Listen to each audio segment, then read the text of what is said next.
Hello friends, welcome to English Shorthand class. Ready? 1, 2, 3, start.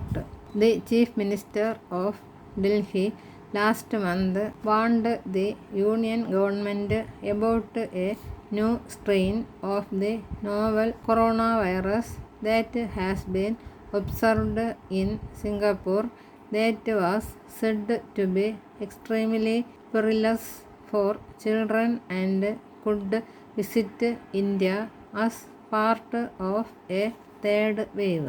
This triggered a strong denial from the authorities in Singapore that there was any Singapore variant, and they reserved the right to invoke against the Chief Minister a domestic law, the Protection from Online Falsehoods and Manipulation Act against the online circulation of fake news. During this excessive overreaction to a comment by the Chief Minister, India's External Affairs Minister S. Jaishankar declared that irresponsible comments from those who should know better can damage long-standing partnerships, a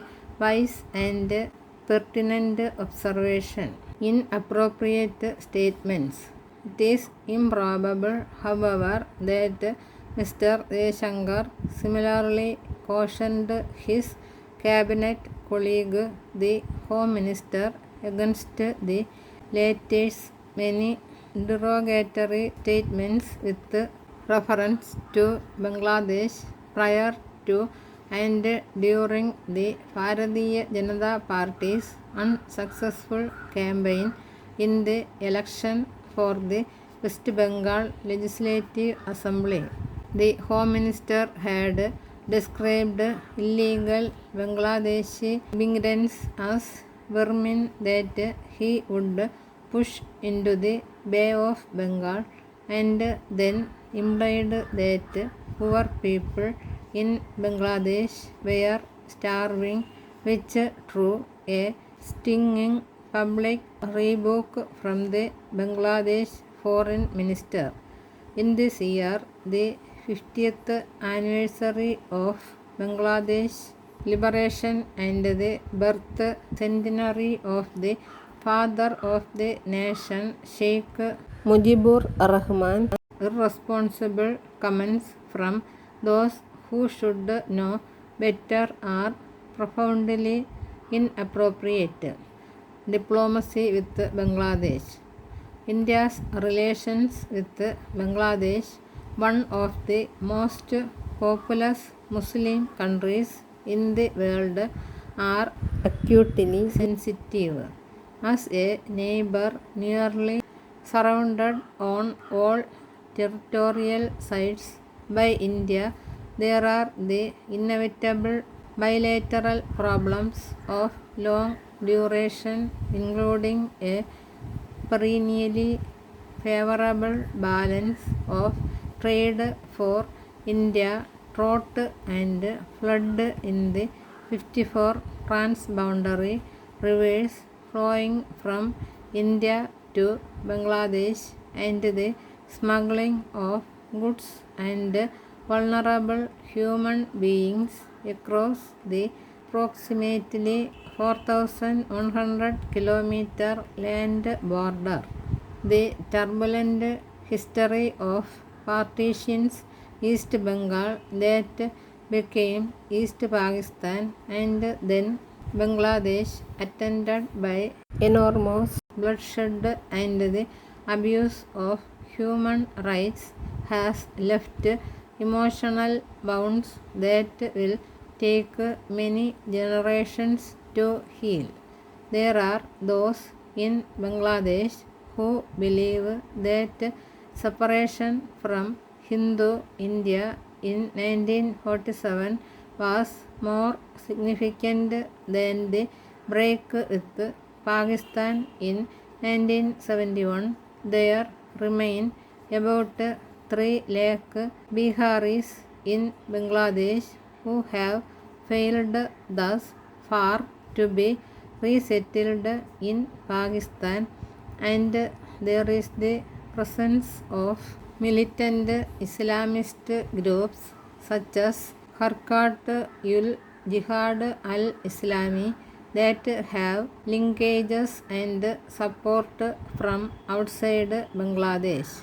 In contrast to these circles who take confrontation with India as part of their basic credo are those who regard their Bengali roots and traditions as being of equal validity as their religious affiliation and treasure the linguistic and cultural ties with adjacent India.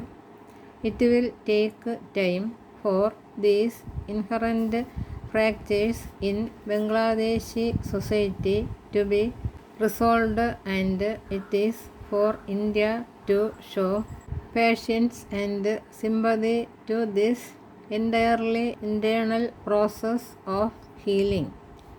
As quid pro quo for India's benign attentions and support, New Delhi's expectations are that a neighbor will keep India's concerns in mind when devising and pursuing its policies, and this understanding is implemented with severity or laxity depending on the regime in New Delhi.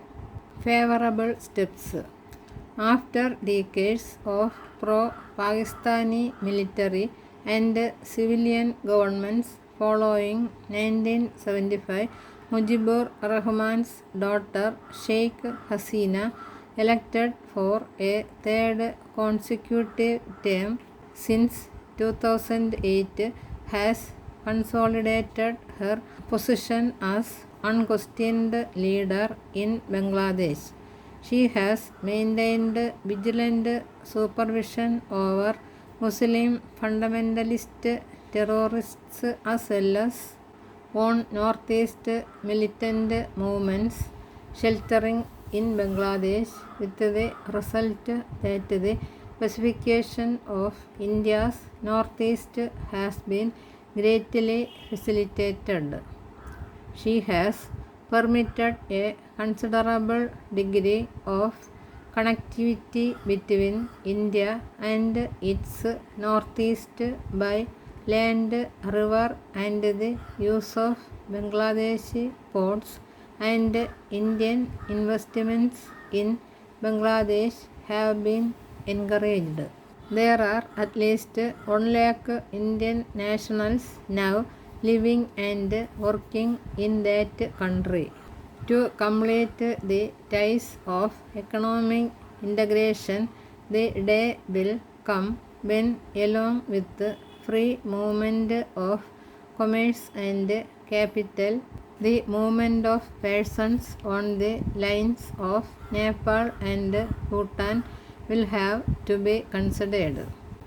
For India to note, as the leading midwife of Bangladesh's liberation struggle and its sole economic supporter in that nation's early years of independence, New Delhi should view with satisfaction Bangladesh's coming graduation in 2026 from least developed to developing country's status and its steady progress as one of South Asia's leading performers in human development indicators.